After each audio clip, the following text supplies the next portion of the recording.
नमस्कार। एक बार फिर हाजिर हूँ मैं आपके सामने बहुत ही प्यारी सी कविता लेकर। और ये कविता एक ऐसे शख्स की है, या यूँ कह लीजिए एक तड़पती उस आत्मा की है, जो एक इंसान अपनी शादी के बाद अपनी पत्नी को घर लेके आता है बहुत सारे अरमानों के साथ, और किसी कारण उस आदमी की मृत्यु हो जाती है। और मृत्यु के बाद इस समाज में उसकी पत्नी की जो हालत होती है, उसे देख कर जो प्रॉब्लम होती है, तो वो अपनी वाइफ से कुछ कह रहा है, और वही बातें इस कविता के अंदर है। तो मैं चाहता हूँ कि अगर आपको मेरी कविता पसंद आती है तो प्लीज़ मेरे चैनल को सब्सक्राइब करें और बेल आइकन क्लिक करें, ताकि मेरी कविता आपको मिलती रहे। और अपना प्यार कमेंट सेक्शन में दें।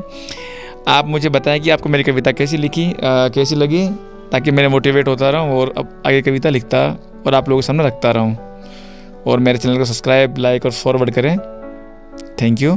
तो हम आज की कविता शुरू करते हैं। इसका टाइटल मैंने रखा है कि मेरे हिस्से का भी जी लो ना। तो चलिए शुरू करते हैं कि क्यों करते हो इंतज़ार, क्यों करती हो इंतज़ार, जानती हो ना लौट कर नहीं आऊँगा। तुम्हारी जुल्फ़ों को मैं यूँ सहला नहीं पाऊँगा। चूमना तो चाहता हूँ मैं भी तुम्हारे माथे को एक बार, मगर दफन व मिट्टी के नीचे मैं बाहर आ नहीं पाऊँगा। चलो मेरे खातिर एक बार फिर से मुस्कुरा दो ना। अगर इश्क था मुझसे तो मेरे हिस्से का भी जी लो ना। तुम तो खूबसूरत सी गुड़िया हुआ करती थी, तुम तो खूबसूरत सी गुड़िया हुआ करती थी, अपनी बातों से सबका दिल जीत लिया करती थी। आज पत्थर सी मूर्त बनकर क्यों बैठी हो? अरे पागल, मैं तुम्हें आज भी जिंदा हूँ, एक बार तो अपने अंदर झांको ना।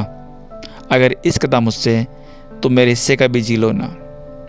तकलीफ होती है मुझे तुम्हें देख कर सफ़ेद लिबाज में। एक बार फिर से अपने दामन में मेरे कब्र के फूलों का रंग भर लो ना।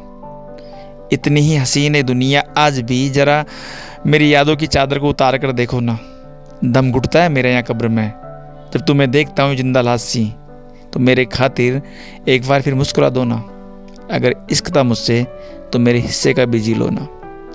बहुत तकलीफ़ देती है तेरी टूटी हुई चूड़ियाँ मेरी कब्र पर, बहुत तकलीफ़ देती है तुम्हारी टूटी हुई चूड़ियाँ मेरी कब्र पर। मेरे लिए अपने हाथों में फिर कंगन खनका दो ना। तोड़कर समाज की बेबस बेड़ियाँ इनमें पायल खनका दो ना। कब से यतीम सी ये बिंदियाँ इस अपने माथे पर सजा दो ना। यकीन मानो मेरी रूह को बहुत सुकून मिलेगा, एक बार फिर तुम खिलखिलाकर हंस दो ना। अगर इश्क था मुझसे तो मेरे हिस्से का भी जी लो ना। किस गुनाह की सज़ा में सफ़ेद लिबास ओढ़ रखा है, किस गुनाह की सज़ा में ये सफ़ेद लिबास ओढ़ रखा है, क्यों तुमने खुद का दम यूँ घोट रखा है। मैं भाई था किसी का, बेटा भी था, उन्होंने खुद को क्यों रंगों में लपेट रखा है। जानता हूँ मैं इस दोगले समाज की बेड़ियों ने तुम्हें जकड़ रखा है। थोड़ी हिम्मत कर, तू भी जिंदा है, मेरे खातिर इन बेड़ियों को तोड़ दो ना। सुनो मेरी दिली तमन्ना है कि तुम मेरे हिस्से का भी जी लो ना। मैं मरा हूँ तो तुम सफ़ेद लिबास में जिंदा लाश सी नज़र आती हो। मैं मरा हूँ तो इस सफ़ेद लिबास में तुम जिंदा लाश सी नज़र आती हो। तुम मरती तो विदा जोड़े में होती, साथ जोड़े की जलती, पहले जोड़ा जलता फिर तुम जलती, और रुखसत भी जोड़े में होती। तो आज खुद को मरा मानकर नई ज़िंदगी की शुरुआत कर दो ना। सुनो अगर इश्क था मुझसे तो मेरे हिस्से का भी जी लो ना। थैंक यू दोस्तों। उम्मीद करता हूँ कि आपको मेरी कविता ज़रूर पसंद आएगी।